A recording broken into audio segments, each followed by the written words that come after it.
Hey, I don't know. I always look so dumb in those pictures. Um, oh well, that's life, I guess.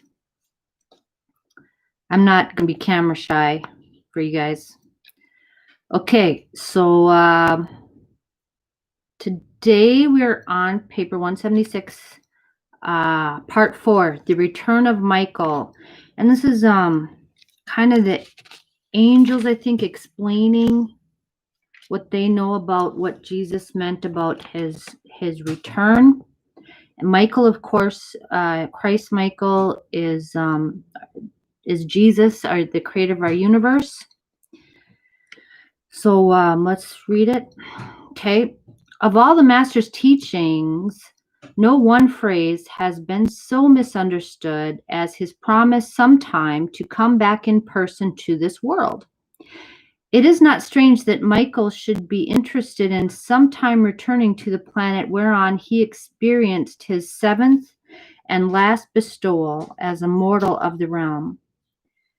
It is only natural to believe that Jesus of Nazareth, now sovereign ruler of a vast universe, would be interested in coming back, not only once, but even many times, to the world whereon he lived such unique life and finally won for himself the Father's unlimited bestowal of universe power and authority.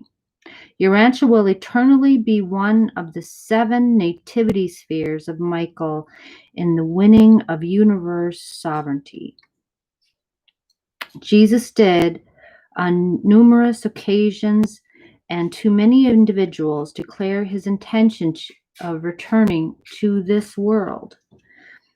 Well, I just wanted to mention here before that, it's like we're one of the 7 nativity spheres. That's a pretty exclusive club. Isn't it? We're one of only 7 planets in the whole universe where Jesus has visited and been personally involved with. Yeah. As his followers awakened to the fact that their master was not going to function as a temporal deliverer, and as they listened to his predictions of the overthrow of Jerusalem and the downfall of the Jewish nation, they most naturally began to associate his promised return with these catastrophic events. But when the Roman armies leveled the walls of Jerusalem, destroyed the temple, and dispersed the Judean Jews, and still the Master did not reveal himself in power and glory, his followers began the formulation of that belief which eventually associated the second coming of Christ with the end of the age, even with the end of the world. So the second coming, a lot of Christians think that that has to do with the end of the world or the apocalypse and all of this. And it doesn't necessarily have to do with that. So we have to keep an open mind here. Jesus promised to do 2 things after he had ascended to the Father. And after all power in heaven and on earth had been placed in his hands, he promised first to send into the world, and in his stead, another teacher, the Spirit of truth. And this he did on the day of Pentecost. Second, he most certainly promised his followers that he would sometime personally return to this world, but he did not say how, where, or when he would visit this planet of his bestowal experience in the flesh. On one occasion, he intimated that whereas the eye of flesh had beheld him when he lived here in the flesh, on his return, at least on one of his possible visits, he would be discerned only by the eye of spiritual faith. Okay, so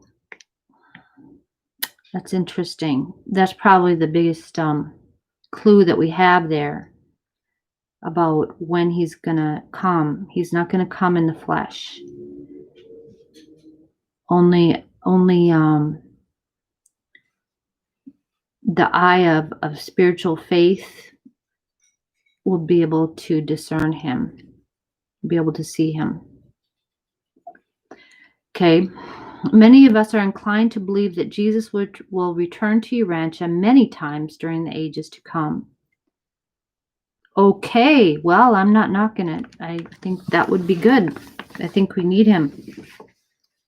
We do not have his specific promise to make these plural visits, but it seems most probable that he who carries among his universe titles that of planetary prince of Urantia will many times visit the world whose conquest conferred such a unique title upon him. Okay, so it's because of the default of Caligastia, he is our planetary prince. Jesus is our own planetary prince. So that makes sense that he's taking special care of our planet, because that's a planetary prince's job. We most positively believe that Michael will come in person to Urantia, but we have not the slightest idea as to when or in what manner he may choose to come. Will his second advent on earth be timed to occur in connection with the terminal judgment of this present age, either with or without the associated appearance of a magisterial son? Will he come in connection with the termination of some subsequent Urantian age? Will he come unannounced and as an isolated event? We do not know. Only one thing we are certain of, that is, when he does return, all the world will likely know about it, for he must come as the supreme ruler of a universe and not as the obscure babe of Bethlehem. But if every eye is to behold him, and if only spiritual eyes are to discern his presence, then must his advent be long deferred. Okay, so it could take a long time. You would do well, therefore, to disassociate the Master's personal return to earth from any and all events or settled epochs. We are sure of only one thing. He has promised to come back. We have no idea as to when he will fulfill this promise or in what connection. As far as we know, he may appear on earth any day, and he may not come until age after age has passed and been duly adjudicated by his associated sons of the Paradise Corps. The second advent of Michael on earth is an event of tremendous sentimental value to both midwayers and humans. But otherwise, it is of no immediate moment to midwayers and of no more practical importance to human beings than the common event of natural death, which so suddenly precipitates mortal man into the immediate grasp of that succession of universe events which leads directly to the presence of this same Jesus, the sovereign ruler of our universe. The children of light are all destined to see him, and it is of no serious concern whether we go to him or whether he should chance first to come to us. Okay, so this is not that big a deal. They're saying, don't worry about it. You know, if you're going to see him or if you're not going to see him. If you believe in him, you're going to see him. If you make a mistake, it's all right, you know. And don't recognize him at first. You know, we'll all figure it out. Okay. Be you therefore ever ready to welcome him on earth as he stands ready to welcome you in heaven. We confidently look for his glorious appearing, even for repeated comings, but we are wholly ignorant as to how, when, or in what connection he is destined to appear. You know, I know some of you, some people are also interested in Course in Miracles, and I've had some experience with that material also, and that was supposed to have been Jesus channeled through Helen Schuckman, and I don't know if that constitutes a second coming. I don't know. That's an interesting idea. Um, I would say that's not impossible. I don't know, but that's something that I've often entertained in my own mind. If that's what that is, if you don't know much about Course in Miracles, then that's a suggestion to do some research on that. Um, yeah, I've looked at that, and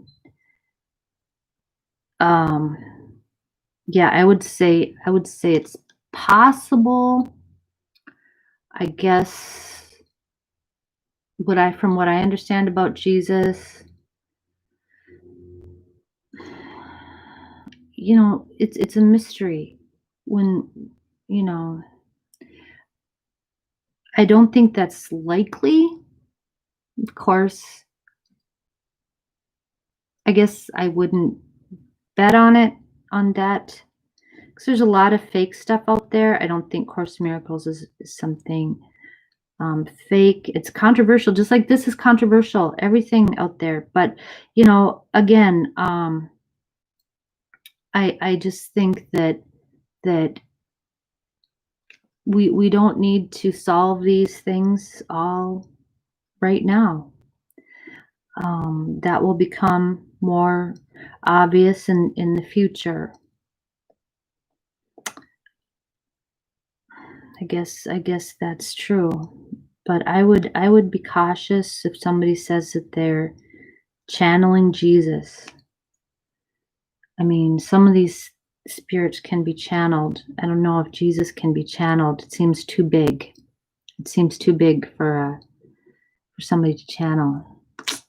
Uh, anyway, also this stuff about the magisterial son, the terminal judgment of the present age. So I've heard some people associating magisterial sons with judgment. So at the end of an age, a magisterial son appears and sorts out the souls between, like, the sleeping survivors and the people who are souls that are progressing to another stage. Um, I think there's no penalty in not progressing, except that you have to wait a while. But I think we're all going the same way if we choose to go. We just have to get misunderstandings ironed out. Um, the extermination of any soul or any spiritual being is within the realm of the Ancients of Days. So that's a higher level than these magisterial sons. These magisterial sons help sort souls out at the end of an age, a spiritual age. And so far we've had